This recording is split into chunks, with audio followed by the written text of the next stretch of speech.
다시 한번 당신이 있어서 기적이 일어났습니다.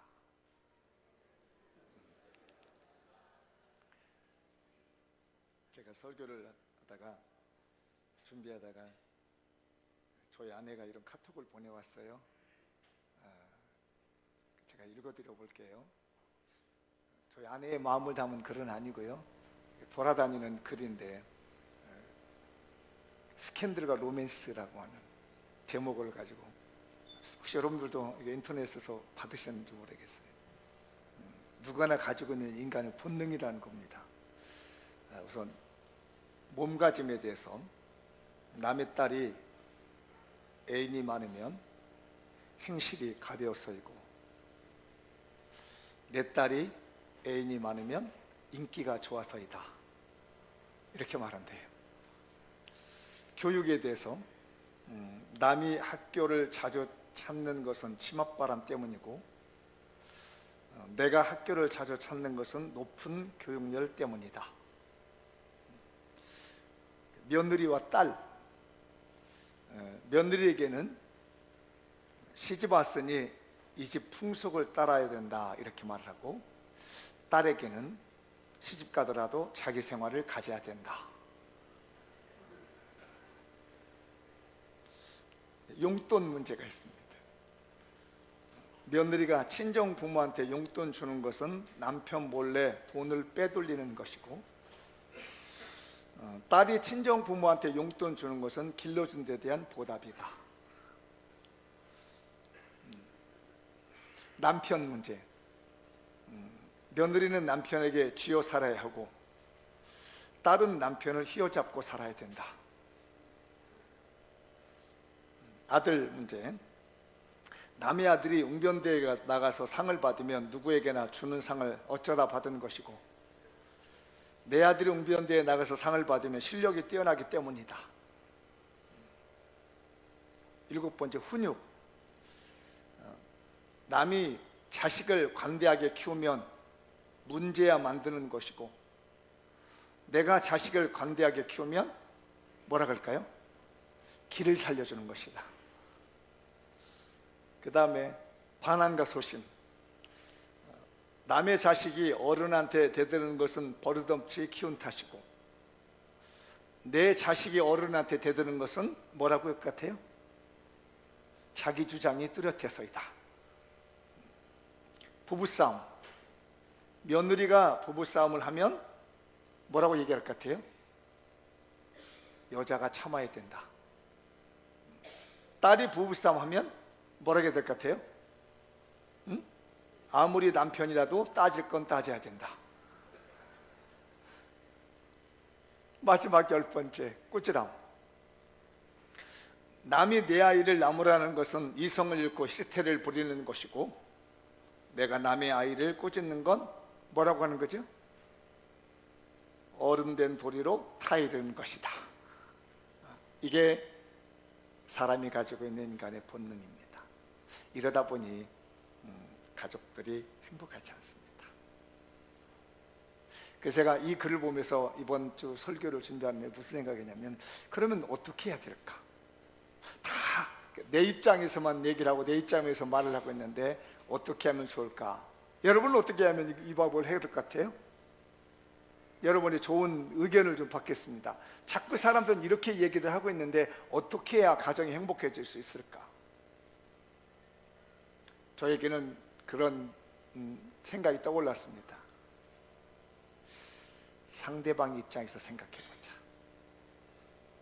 모든 것은 내 입장에서 생각해보는 것이 아니라 그 사람 입장에서 한번 생각해보는 것이 어떨까? 우리 한번 그렇게 인사하시죠. 여러분들 생각이 안 났으면 저는 생각을 했기 때문에 한번 권해드리고 싶습니다. 상대방 입장에서 생각해 봅시다. 시작. 그러면 굉장히 많은 문제들이 해결될 것 같아요. 자꾸 내 입장에서만 뭔가를 말을 하려다 보니까 해결이 안 되는데, 상대방 입장에서 생각해 볼 수 있는 이 마음, 저는 그게 그리스도의 마음이라고 생각합니다. 왜 그러냐면 예수님께서 죄인된 우리들의 마음 쪽에서 생각해 주시니까, 죄인된 우리를 위해서 십자가에서 죽을 수 있을 만큼의 사랑이 나왔다라는 거죠. 의인이신 당신, 하나님이신 당신 입장에서 우리를 받더라면 도저히 우리를 받아들일 수 없고 이끌을 수 없을 텐데, 예수님이 우리 죄인된 우리들의 마음이 어떨까 싶어지니까 기꺼이 당신의 목숨도 내놓을 수 있는 십자가의 사랑을 볼 수 있지 않았나, 이런 마음을 갖습니다. 여러분에게 제가 지혜를 제공합니다. 모든 가정이 행복하기를 원한다면 상대방 입장에서 생각해보자. 오늘 이 말씀이 여러분의 마음에 새겨지기 바랍니다. 여러분들도 아마 이 이야기는 알고 있을 겁니다. 저도 참 재미있게 보았던 내용인데, 유럽에서 아프리카를 방문해서 개발을 해가고 침략할 때 당시로 봐야 되겠지요. 신대륙 개발을 하고 말입니다. 그럴 때 유럽에 있는 한 사람이 아프리카의 어느 마을에 갔답니다. 갔더니 아이들이 뭐 요상한 요만한 돌 가지고 노는 거예요. 그래서 가만히 보니까 그게 다이아몬드 원석인 거예요. 그러니까 아이들은 그거 가지고 장난치고 그냥 놀고 하는 겁니다. 근데 아이들이 이게 다이아몬드 원석인 줄 모르는 거죠. 그래서 이 유럽인이 아이들에게 껌을 이렇게 나눠주면서 그 원석을 다룰 줄 알았더니 아이들끼리 씹으면 껌이 굉장히 맛있잖아요. 그 뭐 생각지도 않은 거니까 너무 좋은 거예요. 그러니까 애들이 가지고 있는 거 다 호주머니에 털어가지고 이 아저씨한테 준 겁니다. 그 아저씨는 그거 받을 때마다 이렇게 껌을 하나씩 준 거예요. 엄청나게 쌓인 거죠, 애들이. 그래놓고 생각하니까 이 아저씨가 이게 더 있을 거라는 생각이 드는 거예요, 아이들이. 얘들아, 혹시 너희들 이거 돌 어디서 가져왔니? 내가 그거 가르쳐주면 이 껌 더 줄게. 그 애들은 이거 아무것도 모르고 말이에요. 동네 사람들 다 모르잖아요. 이게 얼마나 귀한 돌인 줄 모르고 그 돌멩이를 주워온 광산을 데리고 간 겁니다. 그러니까 거기에 이런 원석들이 질비하게 있는 거지요. 그래서 아프리카에 있는 그 다이아몬드 원석들 유럽인들이 가져갔다고 하는 얘기가 있습니다. 근데 제가 다이아몬드를 보니까 4가지가 중요하더만요. 제가 성지순례 갔을 때 이스라엘에 갔더니 다이아몬드에 대한 소개를 하더라고요. 근데 다이아몬드는 4가지 C가 필요합니다. 4C가 필요한 거예요. 제일 중요한 뭐냐면 커트입니다. 다이아몬드 원석을 놓고 말이에요. 커트를 할 때 딱 때렸을 때 이게 모형이 어떻게 나느냐, 이 커트에서 다이아몬드의 가격이 올라가는 거예요. 그 다음에 뭐가 나오냐면 캐럿이라고 하죠. 캐럿 들어보셨죠? 1캐럿이 얼마인 줄 혹시 아세요? 저도 이 설교 준비하다가 공부를 좀 해봤습니다. 다이아몬드에 대해서. 1캐럿이 별거 아니더만요. 0.2g이더라고요. 저는 머릿속에 이게 0.2g이라는 개념이 잘 안 쓰는데 가격이 얼마인가 돼봤습니다. 1캐럿에 얼마인가 계산을 봤더니 다이아몬드의 질에 따라서 100만 원에서 2천만 원까지 되더라고요. 여러분들 가지고 있는 것이 100만 원짜리 가지고 있는 사람도 있어요. 어떤 분들은 2천만 원짜리 가지고 있는 사람이 100만 원에서 2천만 원이 이렇게 차이가 많습니다. 그 차이가 뭐냐면 커트예요. 딱 때렸을 때 처음에 원석을 쪼갤 때 어떻게 다듬었느냐, 연말을 어떻게 하느냐에 따라서 달라지는 거예요. 그래서 제가 이스라엘에서 그러더라고요. 원석을 가지고 깨는 기술, 이게 최고랍니다, 이스라엘. 그래서 이스라엘의 그 다이아몬드 세공하는 게 또 알아준다고 그래, 전 세계적으로. 그랬더니 어떤 분들이 결혼을 앞두고 있는 분들, 이런 분들이 다이아몬드를 엄청나게 사더만요. 거기서 시집 보낸다고. 그 다음에 뭐냐면은 이게 이제 처음에는 캐럿이 크기잖아요. 무게가 어떻게 되느냐, 요게. 그 다음에 컬러입니다. 어떤 색깔을 내주냐. 그 다음에 투명도입니다. 다이아몬드가 얼마나 투명성을 가지고 있는, 여기에서 4가지를 통해서 다이아몬드가 결정이 나요. 그래서 제가 이걸 읽다가 우리 가정도 그렇구나. 가정이요, 첫 만남이 너무 중요하더라는 거예요. 첫눈에 반했다는 얘기가 있죠. 첫 만남, 첫 번째 커트를 딱 했을 때 이 가족 구성원들이 어떻게 만나지냐는 얘기입니다. 딱 때립니다. 그 다음에 그 사람이 가지고 있는 이 무게감, 쾌락, 무게, 그가 느끼고 있는 삶의 무게, 고난을 이길 줄 아는, 연단을 받아서 시련을 이길 줄 아는 무게감이 중요해요. 그리고 그 사람의 삶의 색깔이 중요합니다. 어떻게 살아왔느냐, 우리 아이들이 어떻게 성장해 가는 건가, 내 집에 들어오는 사람이 어떤 색깔을 가지고 들어오는가, 그리고 그가 얼마나 삶을 투명하게 살고 있는 건가, 이것에 따라서 다이아몬드의 가격이 달라지는 것처럼 가정의 가격이 달라집니다. 저는 하나님께서 우리 모든 가정들에게 원석을 주셨다고 봅니다. 다이아몬드를 준 것이 아니라 원석을 주셨다고 봐요.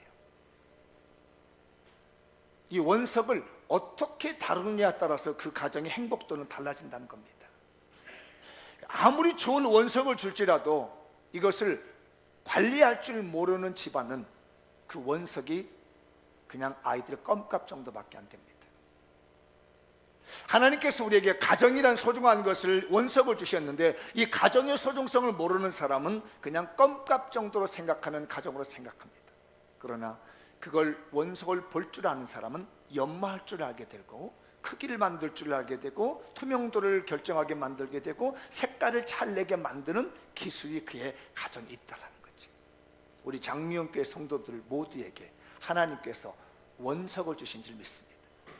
다이아몬드를 준 것이 아니라 다 개개인에게 원석을 주셔서 그걸 어떻게 값어치 있게 만들어 가느냐, 얼마나 가치 있는 것으로 만들어 가느냐 하는 것은 각자의 가정에게 있다는 거죠. 왜 저 가정은 행복하고 왜 우리 가정은 불행한가? 그 가정은 원래부터 다이아몬드를 준 것이 아니라 원래부터 하나님께서 우리에게는 원석을 선물 주셨는데, 거기 있는 가족 구성원들이 어떻게 그 원석을 가지고 무게 있는 가치 나가는 그런 다이아몬드를 만들었느냐의 차이입니다. 그래서 어떤 가정은 100만 원짜리 행복을 만드는 사람이 있는가 하면 어떤 사람은 2천만 원짜리 행복을 만드는 그런 것들이 우리 가정이라는 것이에요. 뒤돌아보십시오. 하나님께서 여러분에게 원석이라고 하는 행복감을 주셨는데, 가족의 행복을 주셨는데, 여러분은 얼마짜리 다이아몬드를 만들었습니까? 저 설교 준비하면서 그런 마음이 들었습니다. 하나님, 나에게도 원석을 주셨는데 나는 도대체 하나님 얼마짜리 가정을 만들어 놨습니까? 100만 원짜리 정도밖에 안 되는 행복한 가정을 만들어 놨는지, 아니면 정말로 가장 고가를 가지고 있는 2천만 원짜리 호가를 가지고 있는 그런 가정을 만들어 있는지, 오늘 이런 가족 축복의 날을 통해서 여러분의 가정의 원석을 잘 관리할 수 있는 축복이 있어지기 바랍니다. 그런데 이렇게만 말을 하면 너무 설교가 붕 떠는 것 같아요. 도대체 그러면 어떻게 이런 원석을 만들 수 있을까? 아마 제가 준비할 게 좀 많았더라면 전문가를 좀 만나 상담을 해봤었을 것 같은데, 그럴 정도는 안 되는 것 같아서 생각해 봤습니다. 그래, 우리 행복한 가정이라고 하는 건 우리 모두에게 가족을 주셨는데, 이 가족을 가지고 어떻게 하면 100만 원짜리 행복을 만들고 어떻게 하면 2천만 원짜리 행복을 만들까 생각했더니 매뉴얼이 굉장히 중요하다는 겁니다. 어떤 매뉴얼을 가지고 있느냐 이거예요. 이스라엘은 나라가 좋은 매뉴얼을 가지고 있는 거지, 자기들만 가지고 있는 노하우의 매뉴얼이 있습니다. 그래서 거기서 나오는 다이아몬드 세공업이 연마하는 능력이 뛰어나다는 거죠. 그건 매뉴얼이거든요. 그래서 우리 행복한 가족이 될 수 있는 가장 큰 매뉴얼은 뭐냐면 성경이란 매뉴얼입니다.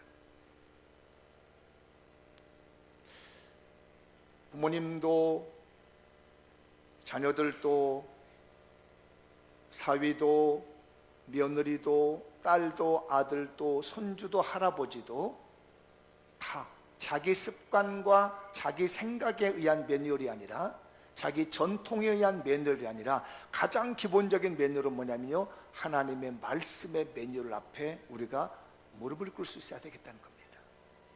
그러면 그 가정이 제대로 된 다이아몬드를 만들 수 있습니다. 그 매뉴얼대로 만들면요, 하나님은 최고의 걸작품을 만들어낼 수가 있습니다. 근데 사람의 경험이란 매뉴얼, 사람의 전통이란 매뉴얼을 갖다 보니까 이쪽 집안에서 오는 전통과 저쪽 집안에서 오는 전통이 맞지 않는 거예요. 그걸 맞추려다 보니까 너무너무 힘들어요. 왜 신혼부부들이 결혼해서 3개월, 6개월 만에 못 살겠다고 힘들어합니까? 매뉴얼이 틀린 거예요. 30년 동안, 만약에 30에 결혼한다면 30년 동안 내 매뉴얼로 살아오고 있는 내 방식이 있고요, 만약에 그래서 남자가 32년 동안 살았다면 32년 동안 내 방식대로 살은 내 매뉴얼이 있다는 얘기입니다. 각자의 서로 다른 매뉴얼이 서로 맞았는데 이게 30년 이상이 안 맞았던 것들이 갑자기 1, 2개월 동안에 맞아지나요? 갑자기 5, 6년 동안 맞아지나요? 안 맞아지는 겁니다. 그러니까 니니네니 말이 나오는 거죠. 그런데 이 모든 것들 내려놓고 시작할 수 있는 게 뭐냐면, 그렇다면 성경이 말하고 있는 매뉴얼은 뭐라고 얘기할까? 그 매뉴얼도 사는 것이 최고의 행복한 가정을 만드는 매뉴얼이 된 줄 믿습니다. 여러분의 가정의 삶의 매뉴얼은 하나님의 말씀이라는 걸 믿으시고 그 말씀 활용해서 여러분의 가정이 말씀에 설 수 있기를 바랍니다. 다른 것이 다 필요 없다라는 것이 아니라 하나님의 말씀을 기초로 하는 가운데 내 가정이 그에 설 것이고 내 가족 구성원들이 그 하나님의 말씀의 기초에 서야 된다는 겁니다. 두 번째는 뭐냐면 도구입니다. 매뉴얼이 있으면 도구가 있어야 됩니다. 그 매뉴얼대로 만들어가는, 연마해 나가는 도구가 필요하는데 그것이 바로 눈물의 기도라는 것입니다.